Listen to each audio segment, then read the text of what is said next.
Sterlite ஆலையை திறக்க கோரி மீனவர்கள் மாவட்ட ஆட்சியரிடம் மனு.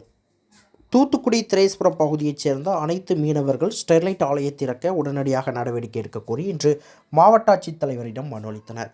திரேஸ்புரம் பகுதியைச் சேர்ந்த மீனவர் சம்சுதீன் ஸ்டெர்லைட் போராட்டத்தின் பொழுது நடைபெற்ற துப்பாக்கிச் சூட்டில் காயமடைந்து திருமதி தங்கம் மற்றும் குருஸ்புரம் பகுதியைச் சேர்ந்த செல்வம் ஐயர் தலைமையில் ஏராளமான மீனவர்கள் மாவட்ட ஆட்சியரிடம் மனு அளித்தனர். அவர்கள் அளித்த மனுவில் கூறியுள்ளதாவது: தூத்துக்குடியில் கடந்த பல ஆண்டுகளாக இயங்கி வந்த ஸ்டெர்லைட் தாமிர ஆலை மீனவர்களின் நலனில் அக்கறை எடுத்துக்கொண்டு சமுதாய வளர்ச்சி திட்டத்தில் பல திட்டங்களை செயல்படுத்தியது.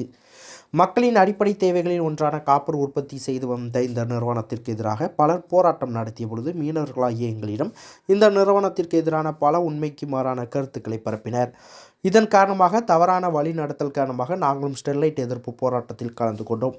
ஸ்டெர்லைட் ஆலையிலிருந்து நேரடியாக கடலில் கழிவுநீர் கொட்டப்படுவதாக வதந்தி பரப்பினர். ஆனால் ஸ்டெர்லைட் ஆலையிலிருந்து எந்த ஒரு கழிவும் கடலில் கடக்கப்படவில்லை என்பதை நாங்கள் தற்பொழுது நன்கு தெரிந்து கொண்டோம். கேன்சர் நோய் ஸ்டெர்லைட் ஆலையால் தான் வருகின்றது என்ற தகவல் உண்மைக்கு புறம்பானது. இந்த ஆலைக்கு எதிராக நடைபெற்ற தேவையற்ற போராட்டத்தால் ஆலை மூடப்பட்டது. ஸ்டெர்லைட் ஆலை மூடப்பட்டதால் தூத்துக்குடி நகரின் மாவட்டத்தின் தமிழகத்தின் தொழில் வளர்ச்சி பாதிக்கப்பட்டுள்ளது. ஸ்டெர்லைட் ஆலை மூடப்பட்டதால் நாட்டின் காப்பர் விலை பல மடங்கு அதிகரித்துள்ளது. ஸ்டெர்லைட் ஆலை அனைத்து தரப்பு மக்களுக்கும் பல நலத்திட்டங்களை செய்து வந்தது. இந்த ஆலையை சார்ந்த தூத்துக்குடியில் உள்ள பல ஆயிரக்கணக்கானோர் பணி செய்து வந்துள்ளனர். தற்பொழுது ஆயிரக்கணக்கானோர் வேலை வாய்ப்பை இழந்துள்ளனர் என்பதை நாங்கள் நன்கு அறிவோம். மீண்டும் ஸ்டெர்லைட் ஆலை திறக்கப்பட்டால் கூடுதலாக தூத்துக்குடி பகுதி மக்களுக்கு வேலை வாய்ப்பு அளிப்பதாக உறுதியளித்துள்ளனர். தூத்துக்குடி மக்களின் நலன் கருதியும் நாட்டின் காப்பர் தேவையை கருத்தில் கொண்டும் தூத்துக்குடி மக்களின் வாழ்வாதாரத்திற்கு மூடியிருக்கும் ஸ்டெர்லைட் ஆலையை மீண்டும் திறக்க வேண்டும். படித்த வேலை வாய்ப்புக்காக காத்திருக்கும் இளைஞர்களின் வேலை வாய்ப்புக்காகவும் சிறப்பு கவன ஈர்ப்பு தீர்மானங்களை கொண்டு வந்து இந்த ஆலையை திறப்பதற்கான நடவடிக்கைகளை தமிழக அரசு மேற்கொள்ள வேண்டும் என்று கேட்டுக்கொள்கின்றோம். மனு அளித்த பின் செய்தியாளர்களுக்கு பேட்டியளித்த தங்கம் கூறுகையில், நாங்கள் தவறான வழி நடத்தல் காரணமாக போராட்டத்தில் கலந்து கொண்டு காயமடைந்தேன். 2018ஆம் ஆண்டுக்கு பின் நான் ஒரு மாற்றுத்திறனாளியாக மாறியுள்ளேன். போராட்டத்தை வழிநடத்தியவர்களுக்கு எந்தவித பாதிப்பும் ஏற்படவில்லை. இந்த போராட்டத்திற்கு பின்னர் தான் ஸ்டெர்லைட் ஆலையால் எந்தவித பாதிப்பும் இல்லை என்பதை தெரிந்து கொண்டேன். துப்பாக்கிச் சூட்டில் காயமடைந்த யாருக்கும் எந்தவித வேலை வாய்ப்பும் வழங்கவில்லை என்று கூறினார். மனு அளிக்க வந்த செல்வம் கூறுகையில், இந்த ஆலை திறக்கப்பட்டால் தூத்துக்குடியில் உள்ள சுமார் 20,000 பேர் வேலைவாய்ப்பு பெறுவார்கள். எனவே படித்த இளைஞர்கள் பலர் வேலைவாய்ப்பு இல்லாமல் உள்ளனர். எனவே அனைத்து மக்களின் நலன் கருதி ஸ்டெர்லைட் ஆலையை திறக்க வேண்டும் என கூறினார். மனு அளிக்க வந்த மற்றொரு மீனவர் சம்சுதீன் கூறுகையில், ஸ்டெர்லைட் ஆலையில் இருந்து கழிவுநீர் கடலில் கலப்பதாக எங்களிடம் கூறி போராட்டத்திற்கு அழைத்துச் சென்றனர். போராட்டத்திற்கு பின்னர் நாங்கள் கடல் பகுதி மூலமைப்பு ஆய்வு செய்தும் எங்கேயும் எந்த ஒரு பகுதியும் ஸ்டெர்லைட் ஆலையின் கழிவுநீர் கலக்கவில்லை என்பதை தெரிந்து கொண்டோம். ஸ்டெர்லைட் ஆலை திறக்கப்பட்டால் ஏராளமானவர்களுக்கு வேலைவாய்ப்பு கிடைக்கும், அனைத்து மக்களின் வாழ்வாதாரம் உயரும். எனவே ஸ்டெர்லைட் ஆலையை திறக்க நடவடிக்கை எடுக்க வேண்டும் என்று கூறினார்.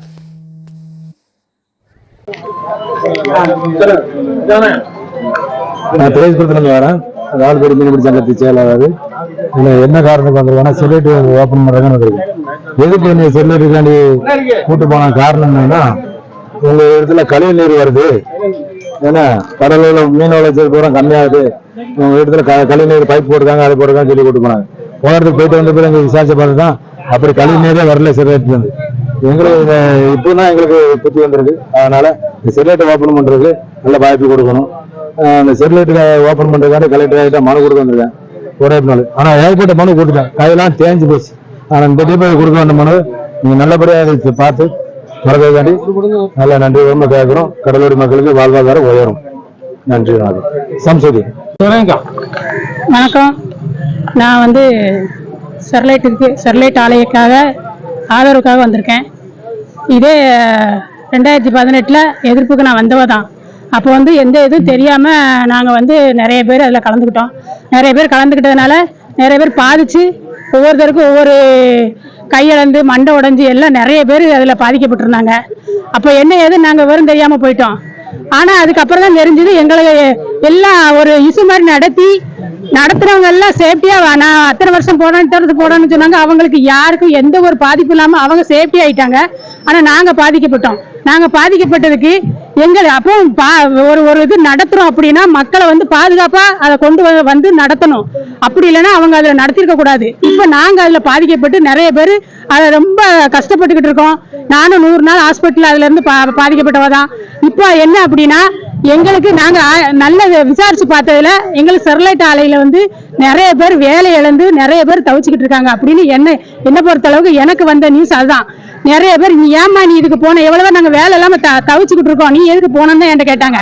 இப்பதான் தெரியுது அந்த ஸ்டெர்லைட் ஆலை நிறைய பேருக்கு உதவி பண்ணி நிறைய நன்மைகள் நடத்தின ஸ்டெர்லைட்டுக்காக எதுக்கு நம்மளும் போகணும்னு இப்பதான் எனக்கு அதுல உள்ள இது தெரிய ஆரம்பிச்சுது. அதனால தயவு செஞ்சு 2026 கண்டிப்பான முறையில இதை திறக்கிறதுக்கு நிறைய பேர் இதுக்கு முன்னாடி நிக்கிறாங்க. நான் தான் எந்த ஒரு எது எடுத்தாலும் கலெக்டர் ஐயாட்ட போய் மனு கொடுத்து மக்களை வந்து சேஃப்டியா தான் நடத்தணும் அப்படிங்கிறதுக்காக, எங்களை மாதிரி யாரும் பாதிக்க கூடாது அப்படிங்கிறதுக்காக நாங்க இதை வழிநடத்தி வந்துகிட்டு இருக்கோம். குண்டடிப்பட்டவங்க நிறைய பேர் இருக்கிறாங்க. இதுல ஒரு சிலர் மாதிரி எல்லாம் ஒளிஞ்சு நாங்க அங்க உட்காந்து இங்க உட்காந்து இல்லை, நாங்க நேரடியா வந்து கலெக்டர் ஐயாட்ட கொடுப்போம். இது ஸ்டெர்லைட் ஆலை கூடிய விரைவில் 2026 திறக்கிறதுக்கு கண்டிப்பான முறையில இதுக்கு நாங்க பின்னணியா நிற்போம். நிறைய பேர் இருக்கிறாங்க.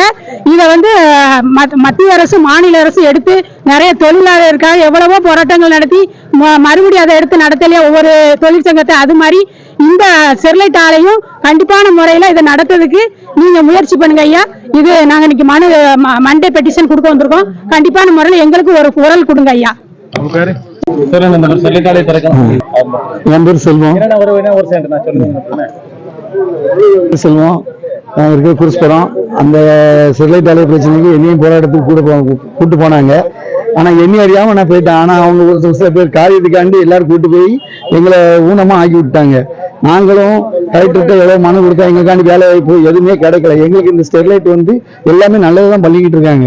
சரிங்களா, கூடிய சீக்கிரம் 2026 இந்த ஸ்டெர்லைட் கட்டாயம் திறக்கணும்.